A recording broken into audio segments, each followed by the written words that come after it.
मुक्त करेंगे। अगर वो नहीं करते हैं तो अपने आप कानूनन वो मुक्त हो जाएंगे। ये प्रावधान 130वें संवैधानिक संशोधन में हमने किया है। अब सबसे पहले मैं स्पष्ट कर देता हूं, संसद के अंदर चुनी हुई सरकार कोई भी विधेयक लाए या संवैधानिक संशोधन लाए, इसको सदन के सामने रखने में क्या विरोध हो सकता है? जबकि मैंने स्पष्ट कर दिया था कि इसको हम दोनों सदनों की संयुक्त समिति को सौंपेंगे। वहां आप आपके विचार व्यक्त कर सकते हैं। और दूसरा, जब इस पर मतदान हो तब आप आपका मत व्यक्त कर सकते हो, क्योंकि ये संवैधानिक संशोधन है तो 2/3 बहुमत चाहिए दोनों सदनों में, जो आपके पास नहीं है या नहीं है वो तो उस वक्त सिद्ध होगा। परंतु उस वक्त आप अपना विचार भी रख सकते हो और वोट भी कर सकते हो। किसी भी सरकार के विधेयक को या संविधान संशोधन को सदन में पेश न होने देना और इस तरह का व्यवहार करना, ये क्या लोकतंत्र में उचित है? क्या देश की पार्लियामेंट के दोनों सदन बहस के लिए है या शोरगुल और हल्ले के लिए है?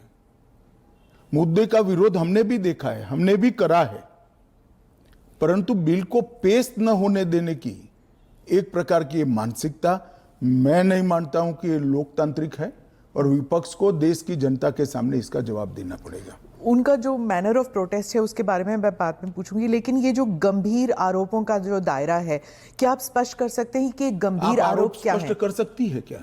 हाँ, तो वही मैं आपसे तो जरा पूछिए आरोप। तो क्या आरोप हो सकते हैं? कैपिटल मतलब मर्डर, रेप, ऐसे वाले जो नहीं, पहले विपक्ष का इस बिल में विरोध क्या है वो तत्वतः आप बता सकती है क्या? इसका मूल विरोध का कारण जो विपक्ष ने मीडिया को समझाया होगा, हाँ, वो आप हमें बताइए। तो वो तो कह रहे हैं कि आप इस बिल के जरिए आप जो इलेक्टेड रिप्रेजेंटेटिव है, जिनके पास मैंडेट है और जिनका जनाधार से कनेक्शन है, आप उसको उलट रहे हैं और आप 30 डेज में आप बेल नहीं मिलेगा तो वो हट जाएंगे।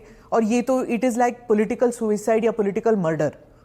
देखिए, इस देश में आज एनडीए के मुख्यमंत्रियों की संख्या ज्यादा है, प्रधानमंत्री भी एनडीए के हैं, श्री नरेंद्र मोदी प्रधानमंत्री। तो ये बिल सिर्फ विपक्ष के लिए क्वेश्चन खड़ा नहीं करता, हमारे मुख्यमंत्रियों के लिए भी क्वेश्चन खड़ा करता है। मैंने जो सुना वो कह रहे कि आपके लोगों के सामने एफआईआर नहीं होती है। ये जनता को गुमराह करे। उनको मालूम है कि किसी भी व्यक्ति के खिलाफ आरोप है तो आप पब्लिक इंटरेस्ट लिटिगेशन के माध्यम से कोर्ट के सामने जा सकते हैं। कोर्ट ऑर्डर करेगी कि इनके खिलाफ एफआईआर करो। अगर ज्यादा ही गंभीर मामले हैं तो कोर्ट मॉनिटर भी करती है। इसमें पक्ष विपक्ष कहां आता है? ये एक सेकंड, मेरी बात पूरी नहीं हुई है। इसमें पक्ष विपक्ष नहीं आता है।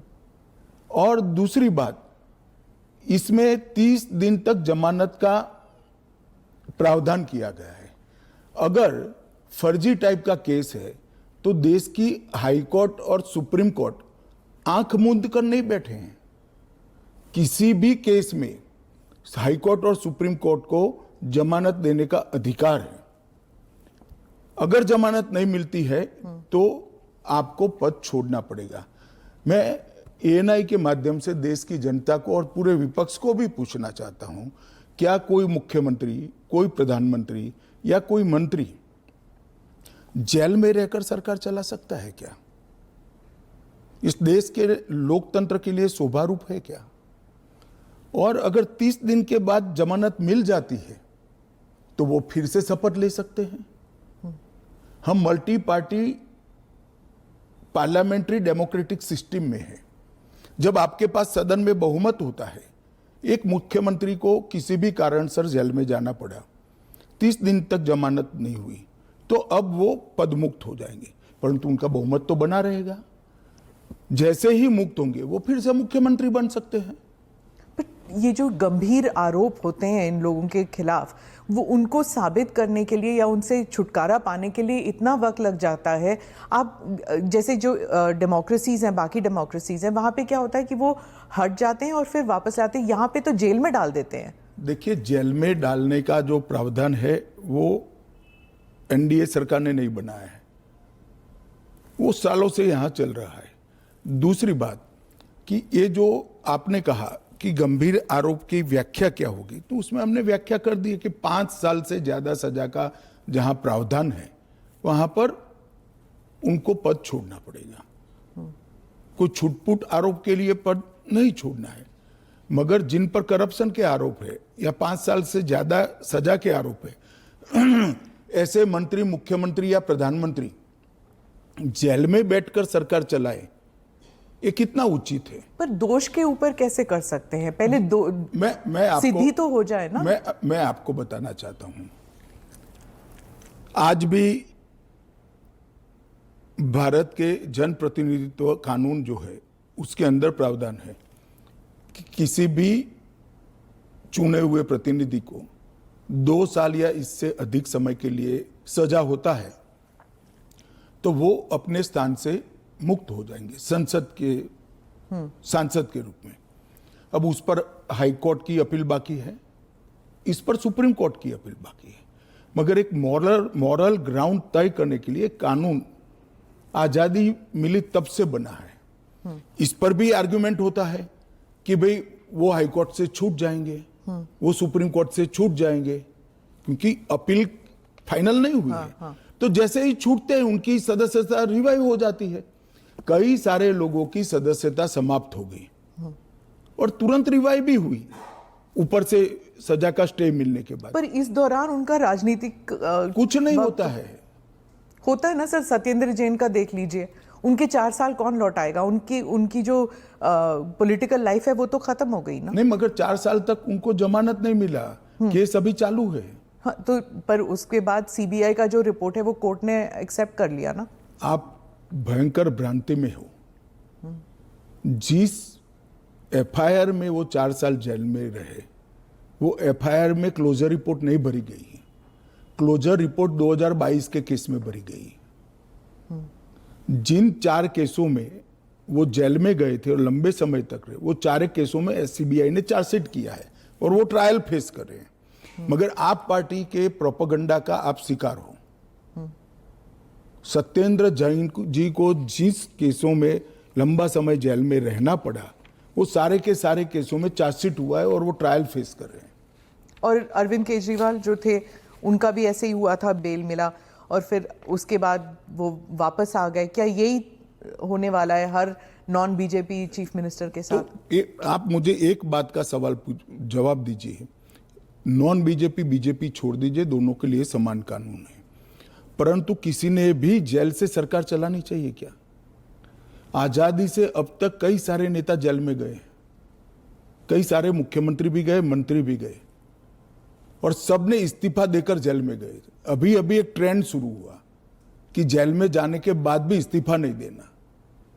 ढेर सारे ऐसे लोग हैं जिन्होंने इस्तीफा दिया। तमिलनाडु के कुछ मंत्रियों ने नहीं दिया, दिल्ली के मंत्री और मुख्यमंत्री ने नहीं दिया, और सरकार के सचिव, डीजीपी, मुख्य सचिव इनके पास आदेश लेने के लिए जेल में जाएंगे। ये क्या हमारे लोकतंत्र को दुनिया में सम्मान दिलाएगा क्या? ये मुद्दे पर चिंता, चर्चा होनी चाहिए, नहीं होनी चाहिए। और मैं आज जो कांग्रेस पार्टी इसका मुखर कर विरोध कर रही है, वो कांग्रेस पार्टी के एक स्टैंड को ही मैं कह रहा हूं। जब यूपीए की सरकार थी, श्री मनमोहन सिंह जी इनके प्रधानमंत्री थे और लालू प्रसाद यादव जी इनके मिनिस्टर थे। लालू प्रसाद जी को सजा हो गई। मनमोहन सरकार एक ऑर्डिनेंस लेकर आई कि 2 साल की सजा हो तो भी अपील का स्टेज बाकी है तो उनकी सदस्यता नहीं जाती है। यही मॉरल ग्राउंड था जो आप कोट कर रही हो। तो एक ऑर्डिनेंस लेकर आए कि हम इसको बदल दे रहे हैं। ऑर्डिनेंस से बदलने का कैबिनेट ने प्रस्ताव भी किया। यही श्री राहुल गांधी इसको कंप्लीट नॉनसेंस कहकर सार्वजनिक रूप से प्रेस कॉन्फ्रेंस में फाड़े थे ऑर्डिनेंस को, और देश की कैबिनेट ने और देश के प्रधानमंत्री ने जो फैसला लिया था, उनकी पार्टी के ही प्रधानमंत्री ने जो फैसला लिया था, उसका मॉरल ग्राउंड पर उन्होंने मखौल उड़ाया था। और मनमोहन सिंह एक सॉरी फिगर बनकर रह गए थे पूरी विश्व के सामने। आज वही राहुल गांधी बिहार में सरकार बनाने के लिए सजा हो गई, वो लालू प्रसाद जी को गले मिल रहे हैं। ये ड्यूअल स्टैंडर्ड नहीं है क्या? ये शोभा देता है क्या? 3 चीजों से ये सारे आरोप खारिज हो जाते हैं। एक तो प्रधानमंत्री जी ने स्वयं अपने आप को इसमें डाला है। एक जमाने में कांग्रेस 39वां संविधान, प्रधानमंत्री ने डाला है, पहले नहीं थे क्या प्रधानमंत्री? ना, पहले तो प्रोविजन ही नहीं था। तो जब कानून ड्राफ्ट हो रहा था तो उन्होंने खुद डाला अपना? हाँ, खुद डाला है। पहले 39वां जो संशोधन था, इसमें इंदिरा जी उपराष्ट्रपति राष्ट्रपति के साथ साथ खुद को भी इनके खिलाफ कोई वैधता नहीं रहती है चुनावी मुकदमों का, एक संविधान संशोधन लेकर आई थी। वो खैर कांग्रेस पार्टी और श्रीमती इंदिरा गांधी की नैतिकता का सवाल है। नरेंद्र मोदी जी अपने खिलाफ खुद संविधान संशोधन लेकर आए हैं कि प्रधानमंत्री भी जेल में जाएगा तो उसको इस्तीफा दे देना पड़ेगा। पर इससे एक एक्स्ट्रा जुडिशियल पावर कह लीजिए, जो भी एक अधिकारी को नहीं मिल जाता कि प्रधानमंत्री से भी ज्यादा सीनियर हो जाता है वो? जी, आप ऐसे बात करिए जिसमें जैसे इस देश में कोई कोर्ट ही नहीं है। पर कोर्ट में डिलेज होते हैं ना सर? ये कानून आने के बाद नहीं होंगे, क्योंकि कोर्ट को तुरंत इंटरवीन करना पड़ेगा। किसी चुने हुए प्रतिनिधि को खारिज करने का प्रावधान हुआ है। मैं तो उल्टा कहता हूं, इससे यस और नो जो होना है वो जल्दी हो जाएगा। तो प्रेशर कोर्ट्स पे होगा डिक्लेयर करने के लिए? प्रेशर होगा ये कहना ठीक नहीं है। हाँ। मगर हमारी कोर्ट भी, पर उसी नहीं सुनिए ना, हमारी कोर्ट भी कानून की गंभीरता को समझती है।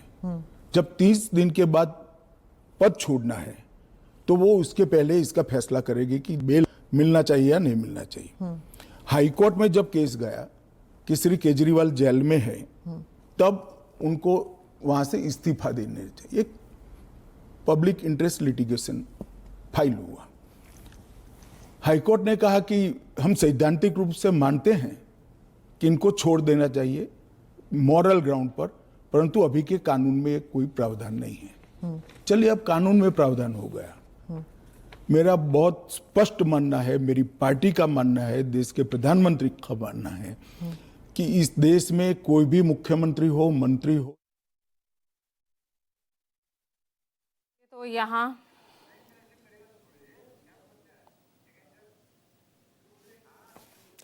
तो देखिए, संविधान संशोधन को लेकर 130वां संविधान संशोधन, उसी को लेकर एक बार फिर से अपनी बात को क्लियर करते हुए यहाँ पर गृह मंत्री अमित शाह जो सीधे तौर पर कह रहे थे कि ये इसमें कोई बात सत्ता पक्ष या विपक्ष की नहीं है, ये 130वां संविधान जो संशोधन है ये बिल पास होकर ही रहेगा।